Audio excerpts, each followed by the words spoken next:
Star Wars The Last Jedi, or Episode 8, directed by Rian Johnson, who also directed the very good Looper. If you've not watched that, please do check it out. A very, very good film.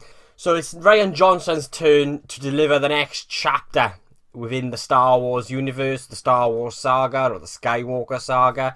So, Episode 8, or The Last Jedi, takes place straight after the events of The Force Awakens. You've got the First Order trying to hunt down and destroy the Resistance for good. And then obviously you've got Rey on her quest to seek out help from Luke Skywalker in the hope that Luke will train Rey in the ways of the Force. And there are a couple of other little side stories that go on, kind of similar to The Empire Strikes Back in a way that you had these different characters would go on these sort of different quests. In a way, The Last Jedi is sort of reminiscent of The Empire Strikes Back in that way. So this review will contain spoilers. I was going to do a spoiler-free review, but I've been so late in trying to get around to film this, I just thought I'd dive straight into some of the spoilers that I really wanted to talk about. This isn't, even though this does feel like a Star Wars film, it's different. It felt fresh, it felt new. They took risks. This was different, unlike The Force Awakens, which really did play it safe, and so it really was very familiar. It had familiar beats to A New Hope. This movie takes a lot of risks, and even though it retains that Star Wars feeling, it feels new, it feels fresh, it feels different. Now I'm going to talk about the characters first, and let's start with Mark Hamill as Luke Skywalker. I thought he was great in this movie. I loved his performance, I loved what he did with the character, and in a way, for me, it felt a lot like Yoda's character in The Empire Strikes Back. Instead, now it's Luke, who is the sort of mad old hermit who's got to train the next sort of Jedi, you could say, and I just really liked what he did with the character. There's a lot of funny scenes involving his character as well, and I felt like it was in those moments in which the humour worked. There's a lot of humour in this film, by the way, which I will go on to after the characters.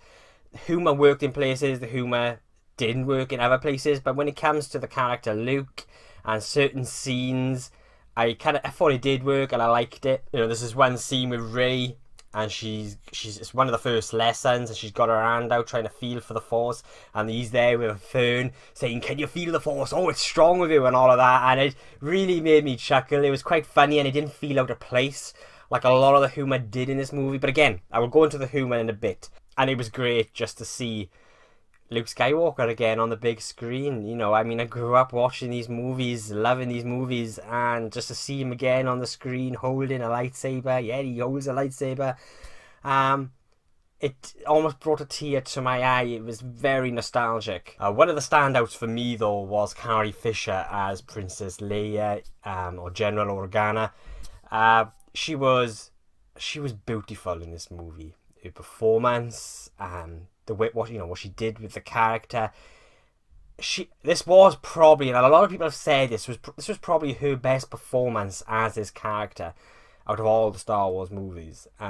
She was really, really good, and again, like Luke Skywalker, almost brought a tear to my eye. There's a moment right towards the end, actually, with those two characters, and Luke kisses her head, and it was such a sweet moment, and it sort of really pulled on the heartstrings. This is quite an emotional movie too, but that particular scene was very sort of bittersweet, you could say. Daisy Ridley as Rey, again, I really, really liked what she did with this character, and I'm really growing attached to this character emotionally. I loved what she did with the character in The Force Awakens, and again, same goes for The Last Jedi. I thought she was really, really good, and I love.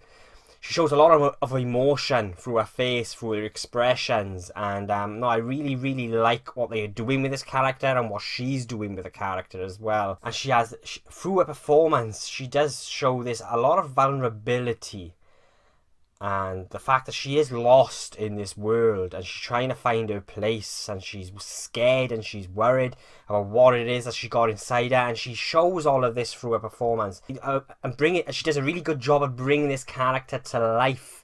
Same goes for John Boyega. I liked him again as Finn, and Oscar Isaac as Poe. Again, I thought they delivered really good performances. Performance-wise, they all deliver really, really good performances. A couple stand out, like I mentioned, Carrie Fisher being one of them. I thought Daisy Ridley really stood out as well. I think for me, she stood out in The Force Awakens. But the real standout when it comes to performances in this movie was Adam Driver. I thought Adam Driver as Kylo in this movie was incredible. Again, like sort of in a way like Daisy Ridley, right through his expressions, he delivers such powerful emotions, and you can see that this character is torn in so many ways through his expressions and how he how he holds his character and how he plays his character. And yeah, I thought Adam Driver as Kylo Ren was incredible. And in a way, through his performance, you do end up feeling slightly emotionally attached to this guy, because he is the bad guy, he's the villain.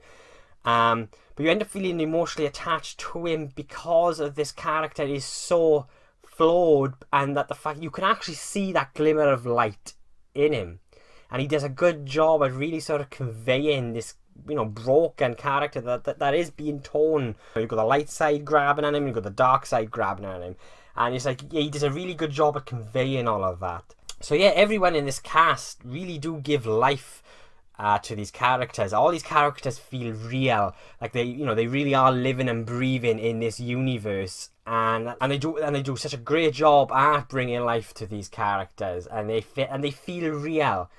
And it's as a result of their performances do you actually end up feeling emotionally attached to them. So the special effects, as you would expect in a Star Wars film, are pretty good. I mean, a few people have sort of picked at a few things in the film which they didn't like when it comes to CGI. For me, nothing really stood out as being bad when it comes to the CGI. Overall, it was pretty good. What really stood out for me, though, was Snoke, Supreme Leader Snoke. Wow, the effects on that guy. Fully CGI. And you've got Andy Serkis doing the mocap, and the voice. Supreme Leader Snoke looked amazing. Like, he looked real. Not once did I look at his character and it threw me out the film because something just didn't look real enough, or it just didn't look real enough. It looked like he was alive. It looked like he was there on the screen, living and breathing. That's how good the CGI on Snoke was. A fully CGI character. I think personally, for me, it's probably the best full CGI character I've ever seen in a film. And when it comes to the talent, or from Andy Serkis, the voice talent, he sounded incredible. I loved what he did with his voice, and it was very sort of menacing and just very evil. When it actually comes to performances, for me, actually, I would say Adam Driver and Andy Serkis as Supreme Leader Snoke. It was just something about how he was brought to life, and just how he looked, and just the way, the lines were delivered, and I just really dug the character and the performance. And same goes for Adam Driver. But for me, one of the biggest issues was the humour. I do feel like the humour in this film, they could have dialed back on it, only a little bit.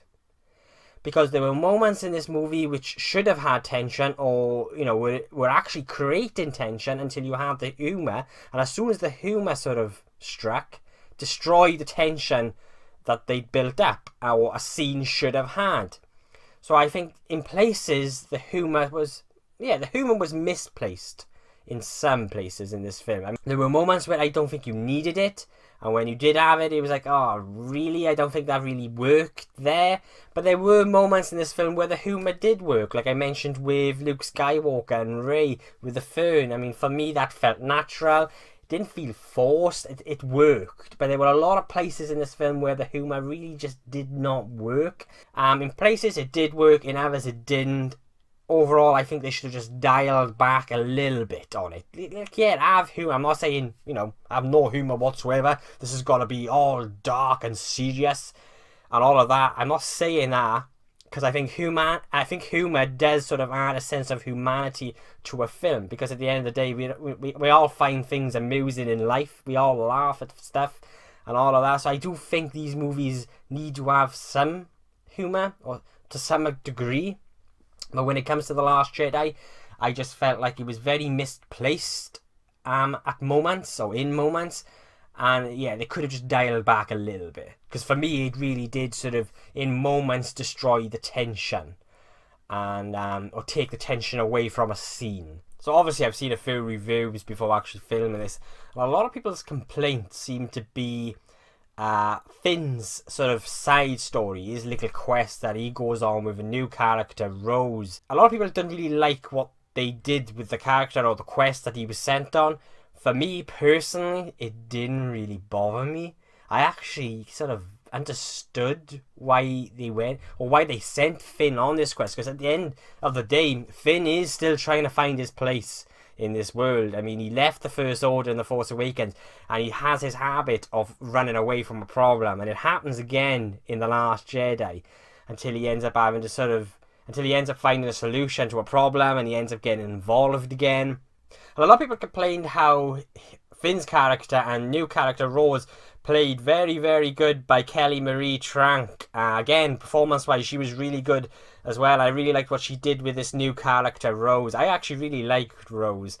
More so on the second viewing, but again, the way they were brought together, a lot of people complained about it. I really didn't see what the issue was. I kind of liked it. And when they go on this quest, and again, it's almost like self-discovery, this quest is, for Finn more than ever. And like Finn, like I said, he keeps on running and sort of burying his head in the sand, you could say. And then he goes on this quest to this planet at the casino. For me, that entire quest with Finn and Rose was a way of building the character. And with Finn's character, just trying to find his place in this world where, and just sort of to realise to stop running. So yeah, really, in the way in which they were introduced to each other and how they were brought together, I thought felt natural. And I also thought the quest that they went on, this sort of side mission that everyone seems to be not really liking, and I really didn't mind it. And for me, it really sort of helped add more to the character of Finn, and it sort of helped the character grow. And so I think Finn really needed to go down that sort of road, that sort of side quest, really, in a way. It really didn't bother me that much. Like, I love Oscar Isaac as Poe Dameron. I think he's incredible. I really like his character. I do think they struggle to find things for him to do in this film, and probably one of my only complaints when it comes to what they gave the characters to do was the fact that they didn't really give Poe Dameron enough to do. Right, so the big twist. I really want to talk about this big twist, and that is Supreme Leader Snoke. He gets killed. Kylo Ren kills him. And I liked how that entire scene played out. I thought it was a beautiful scene. It was very, very reminiscent of the scene with Darth Vader and Luke at the end of Return of the Jedi when they face Palpatine. Very reminiscent, and that is done on purpose. Like, there are a lot of moments in this movie which are reminiscent of previous movies, even the prequels. There's a scene with Kylo walking into that bunker on the planet Crate, and there's a shot actually from above. And that scene is identical to a scene from Revenge of the Sith with Anakin walking into the Jedi Temple with the troopers behind him. So there's a lot of those moments, and I really like that. But yeah, there's one scene when they're in Snoke's sort of chamber, just the look of the set. Set design in this film is beautiful, and the fact that a lot of the sets are actually real, like they're either on location or they're on an actual set. No blue screen, no green screen, but actual sets. Everything felt real, and I liked that. Like, I like the prequels, but the prequels, they had a little bit too much CGI, and they relied too much on CGI. When it comes to The Last Jedi, like The Force Awakens, they have a really sort of healthy balance of both, real practical sets as well as CGI. And so yeah, going back to Snoke's chamber, I went off on one but then a little bit, but yeah, I love the look of it, and sort of like the red, sort of the red walls. Just I'm assuming it's like a fabric, because eventually it all burns. But just the entire way in which that scene plays out with the Praetorian guards was incredible. I loved every moment of it. It gave me chills, and it was tense, really, really tense. When Snoke actually when Snoke dies, basically cuts him in half. Kylo Ren cuts Snoke in half, and just the way Snoke's body falls in half, my mouth just fell open. It's like, oh my god, that's one of the big twists. He kills Snoke, and in a way, it bugged me afterwards. After the film, it sort of really bugged me because I wanted to know more about Snoke than ever. I loved so much what Andy Serkis was doing with the character and the look of the character. I really wanted to know more about him and why he had the scars and how is he so powerful and all of this and that. And then they kill him. So that was my only complaint with that, is I really wanted to know more about this character, but at the same time, I think it was a smart move by Rian Johnson. And for me, it worked overall, even though I do have a little sort of nitpick where I just wanted to know more about him. I think what they did was very smart, very clever, and I liked it. And I liked how that entire scene just played out. It was actually quite a brutal scene as well. And what I really like about that moment is Kylo Ren does something that his grandfather didn't do. And that was overthrow Palpatine. Vader's original plan was to sort of overthrow Palpatine, and so he would take Luke by his side so they could rule the galaxy together. Kylo Ren actually goes through with it. He kills Snoke, and that's something that Vader didn't do. Vader seen the light at the last moment.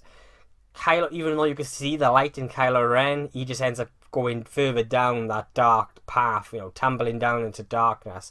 And I liked that big twist. And I found this movie to be quite deep. Like, I do feel like all of these movies are quite deep, but they're just as deep as you make them. They can be as shallow as you make them, or they're as deep as you can make them.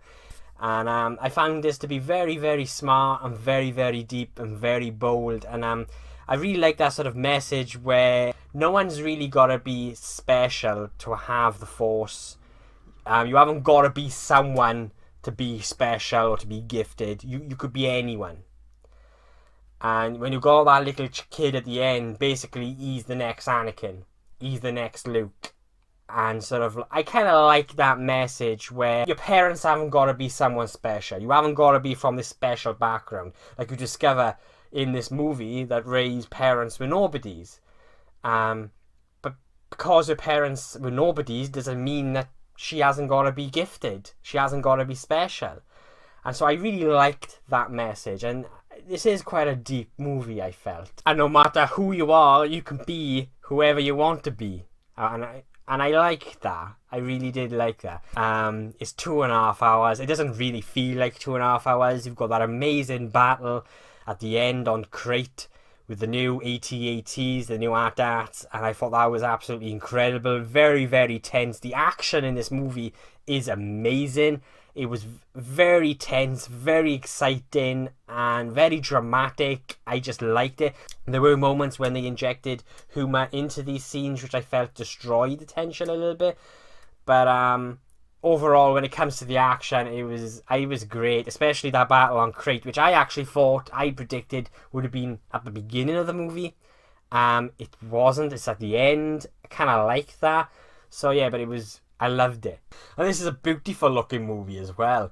There are some really stunning shots in this film. I mean, the cinematography, everything. It just looked really, really nice. There was some stunning scenes. So quite early on in the film, Princess Leia, or General Organa, you think she dies. She gets blasted out into space.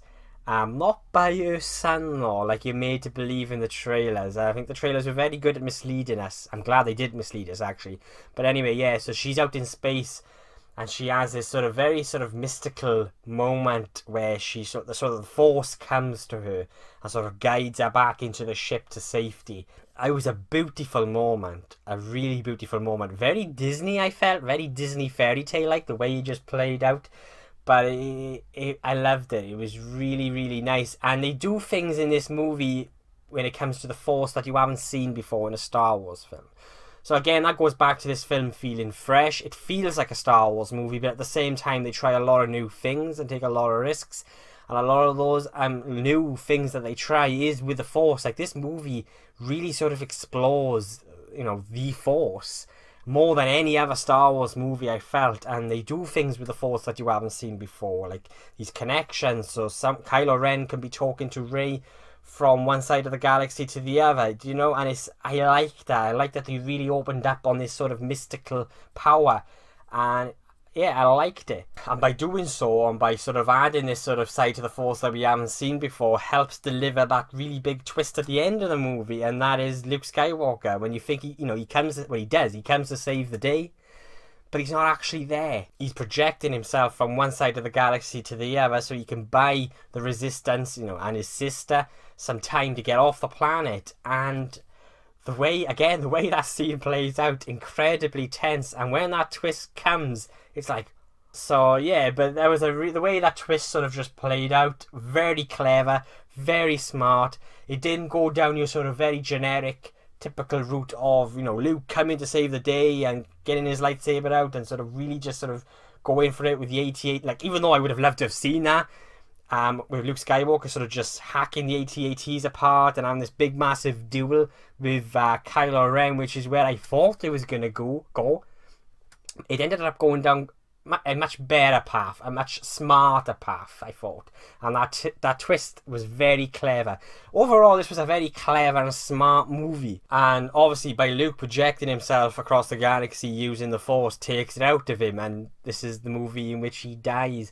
And when you've got that beautiful scene of him on that rock, on the cliff top, staring out at the sunset, it really did pull on the heartstrings. And it reminded me of when I was a child watching A New Hope for the first time. And you've got Luke staring off into the sunset of the twin suns as they set. And it was a beautiful moment and a nice way to sort of end this character. It was a very emotional ride. Very fun, very exciting. There were moments that made me really chuckle, but there were moments when it comes to the humour that just didn't work at all. I do feel like they needed to spend a little bit more time with certain characters. Like, I liked the side quest that they sent Finn on with Rose, but I felt like they needed to be a little bit more.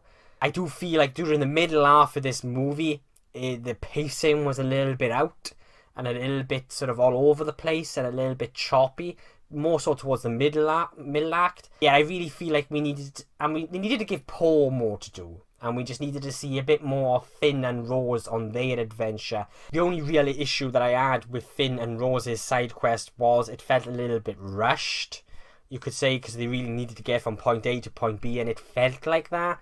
But other than that, I had no real problem with the quest that they were given and what they give these characters to do. I really didn't. I thought Rian Johnson crafted a beautiful movie. It looked stunning on all aspects. The sound design was incredible. The music by John Williams was beautiful.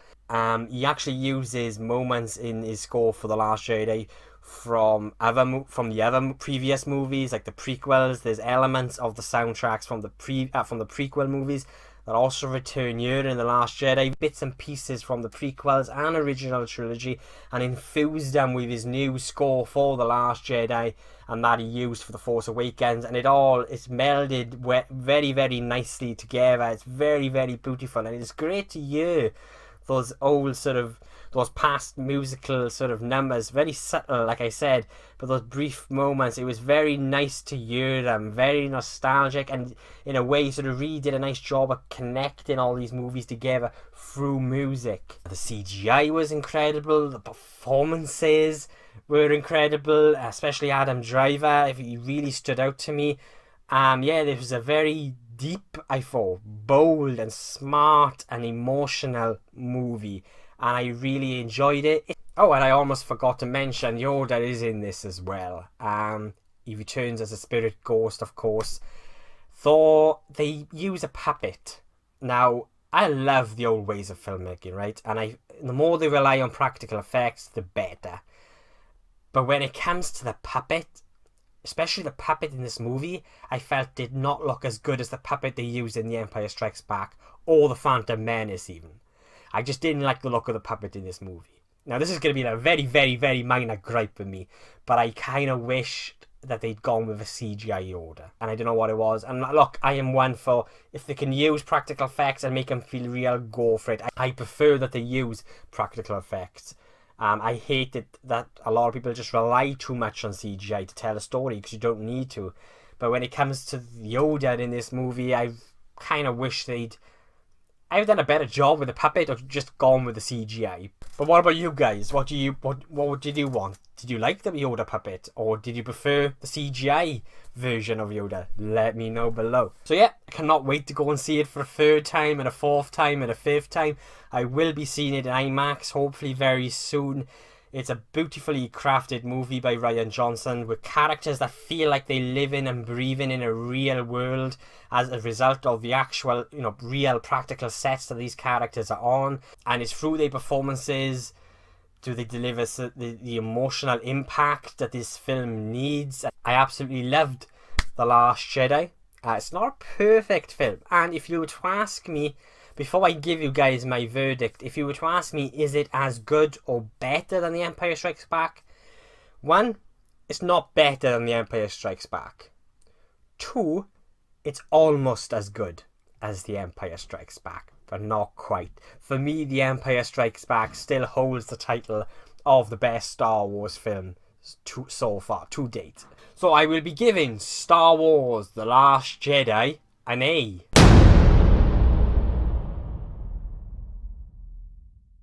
I absolutely loved it, but what did you guys think of The Last Jedi? Please let me know below. Is there anything you agree or disagree with me? Let me know below. That's what I would really like to know. And remember, if you like what you see and you share the same passions as me, then why not hit subscribe?